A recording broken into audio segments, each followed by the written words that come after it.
यद अमूष पुरुषः षोडश षोडशात्मकः पंच ज्ञानेन्द्रिय पंच कर्मेंद्रिय अंतःकरण चतुष्टय और स्वयं जीव, ये 16, इन 16 के द्वारा जो भोग करते हैं वो भगवान मेरी वाणियों को अलंकृत करें। इसका मतलब है, सीधा सरल अर्थ है कि आंख नहीं देख रही है, नेत्र गोलक से देखने वाला भी वही, कर्ण कुहर से सुनने वाला भी वही, जिह्वा पर बैठकर बोलने वाला भी वही, हाथ में विराजमान होकर कर्म करने वाला भी वही, चलने वाला भी वही, सब कुछ करने वाला वही है। मन बुद्धि चित्त अहंकार के रूप में जो कुछ कर रहा है वो भी वही है।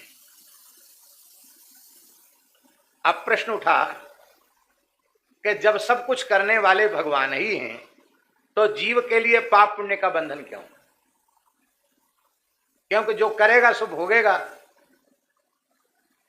जब सब कुछ भगवान ने किया, अच्छा किया तो भगवान ने किया, बुरा किया तो भगवान ने किया, तो स्वर्ग भी भोगे तो भगवान भोगें और नरक भी भोगना हो तो भगवान ही भोगें। फिर ये अच्छी बात है, करते तो सब हैं और लोग गाते भी हैं, करते हो तुम कन्हैया मेरा नाम हो रहा है। ये झूठ बोलते हैं, करते हो तुम कन्हैया। भजन तो अच्छा है। कैसा भजन है? क्या?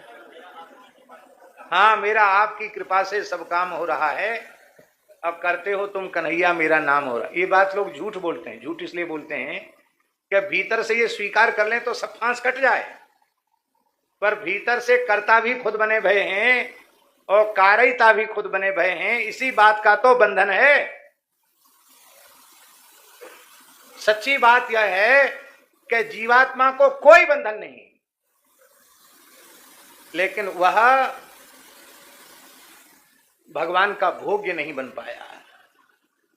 भगवान हमारे एकमात्र भोक्ता हैं, इस रूप में उसने स्वीकार नहीं किया, इसलिए झूठ मूठ का कर्ता भोक्ता बना हुआ है, इसलिए उसको भोक्ता। जो करता है सो भोक्ता है। अच्छा, व्याकरण शास्त्र में कर्ता किसको कहते हैं? सामान्य संस्कृत पढ़ा हुआ व्यक्ति भी जानता है। इस कर्ता की परिभाषा क्या है? पाणिनि महर्षि का सूत्र है स्वतंत्र कर्ता। क्या सूत्र है? स्वतंत्र कर्ता।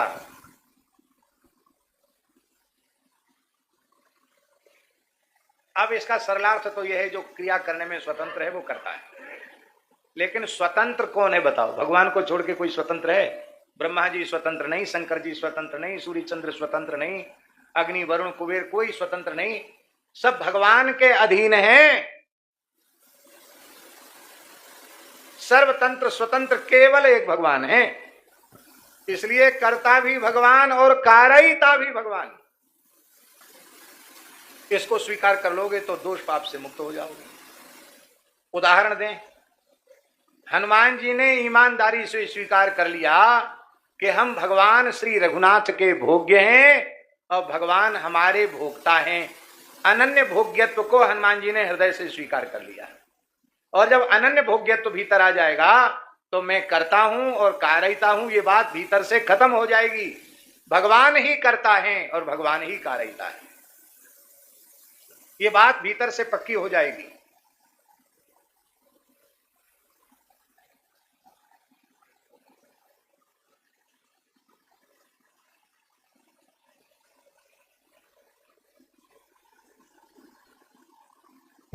तो अच्छा, आप देखिए, वृक्ष लगाने की कितनी महिमा है महिमा की नहीं? पद्म पुराण, स्कंद पुराण, महाभारत, कितने ग्रंथ देखो, वृक्ष लगाने की बड़ी महिमा है। वृक्ष लगाने का भी अनुष्ठान है।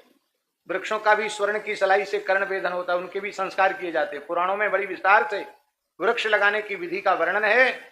अभी हम अग्नि पुराण का पारायण कर रहे हैं, उसमें भी इतनी अद्भुत वृक्ष लगाने की विधि है, हम आपको क्या कहें। वृक्ष लगाकर संपूर्ण पापों से मुक्त होकर वैकुंठ का अधिकारी हो जाता, अग्नि पुराण में लिखा है। इस विधि से वृक्ष लगावे तो वैकुंठ का अधिकारी हो जाए। बड़ा भारी वृक्ष लगाने का महत्व स्कंद पुराण में लिखा है। 10 पुत्र समा कन्या, क्या लिखा है? 10 पुत्र समा कन्या, 10 बेटों के बराबर एक बेटी होती है।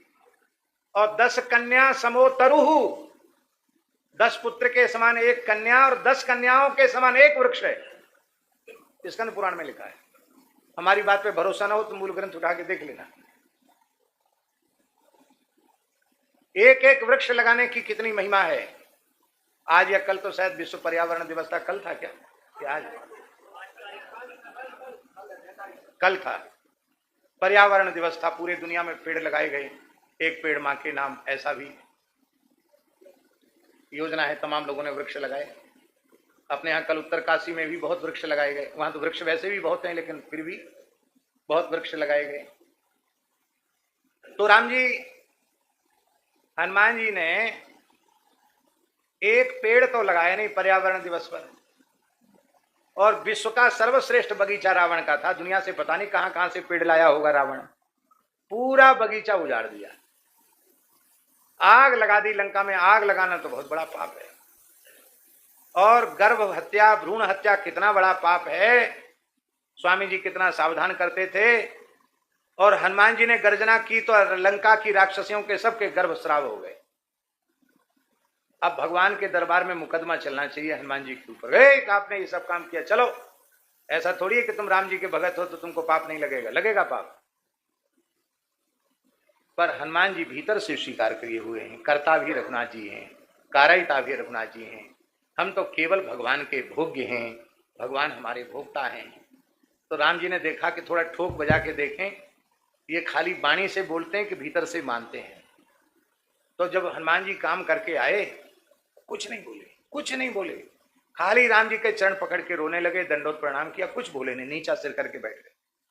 नीचा सिर करके वो बैठता जिससे कोई गलती करके आता है, कोई उपलब्धि करके आता, वो तो बहुत सिर ऊंचा करके रहता। हनुमान जी नीचा सिर किए। राम जी बोले, हनुमान जी क्यों इतना संकोच में हो, क्या बात है? कुछ नहीं बोले। तो पवन तनय के चरित्र सुहाए, जामवंत रघुपति ही सुनाए। हनुमान जी के सारे चरित्र जामवंती जी महाराज ने राम जी को सुनाए। तो राम जी ने पूछा, आप भी साथ गए थे क्या? बोले, नहीं नहीं, हम नहीं गए थे। ये तो हमने जो हनुमान जी से पूछा, जो उन्होंने हमको बताया, वही हम आपको बता रहे हैं।